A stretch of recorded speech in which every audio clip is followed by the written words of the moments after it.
Hello, happy Monday to you all. As promised, I'm going to be doing regular segments like twice a week, particularly on Mondays because, as we covered last week, I love alliteration. So it's another Monday with Mary segment.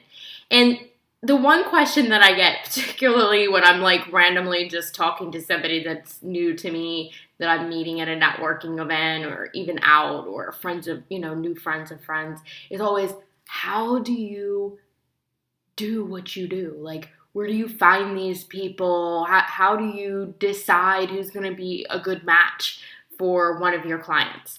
And I just wanted to run over that today because I also think that there's some good tips in here that you'll be able to use if you're single and looking for yourself. So the first thing is that when somebody wants to work with me as a client for matchmaking and not just the coaching part of it, I do require that they work with me for 1 month before I give them their first match.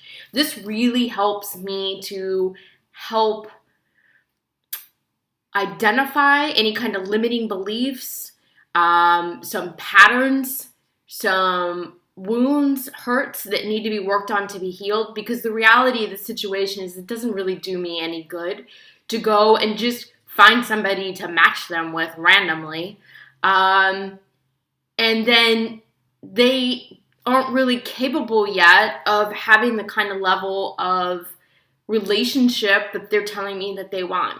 So, you can match somebody up all day long, but if they don't have the right tools and they're still lacking skills and there's still a place of beliefs or hurts or wounds that they're still acting from when they're in a dating and relationship situation, then they're not going to have success. And my real goal is to be able to get people to a place of success in dating and relationships. That means we have to do some, what I like to call grow work, but that's a whole nother segment. So how do I identify somebody that I think will be a potential match? And I have really good success rate with this.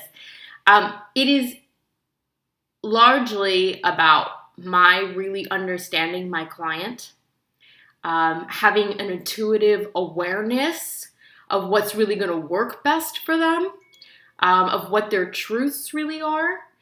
And then it's also kind of a gut feeling and energy about the other person, this potential match also. And I do spend time with that potential match. The initial finding is like instant, right? So I have found people in clothing stores. You do find them at bars, whether anybody wants to admit that or like that or not. It's just the way that it is. Networking events, charity events, and these are all great places that you can open yourself up to try and find. Another really great tool and solution, I think, for singles is the meetup groups. I know in Pennsylvania it wasn't particularly popular at the time that I moved. Maybe it is now.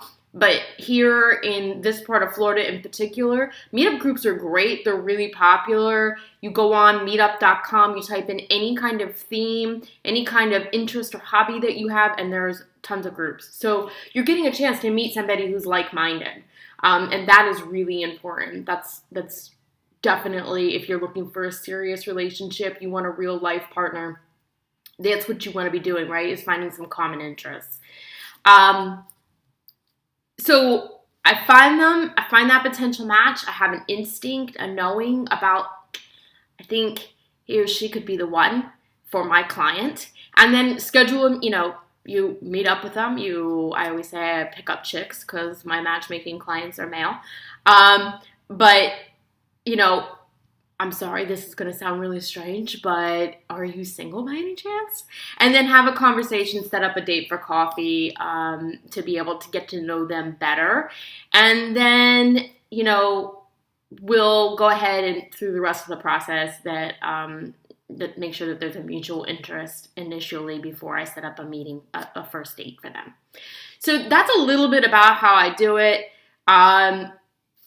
Tips. Meet up. Don't close yourself off. Stay open. Be really aware of your body language when you're out in public, because you could really literally meet anyone, anywhere. Gas station. That's another place I've met some potential matches.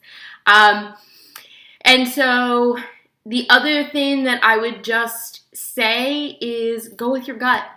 Instincts. When you see that person, don't be afraid. The worst they're going to do is say no. Nobody dies from no.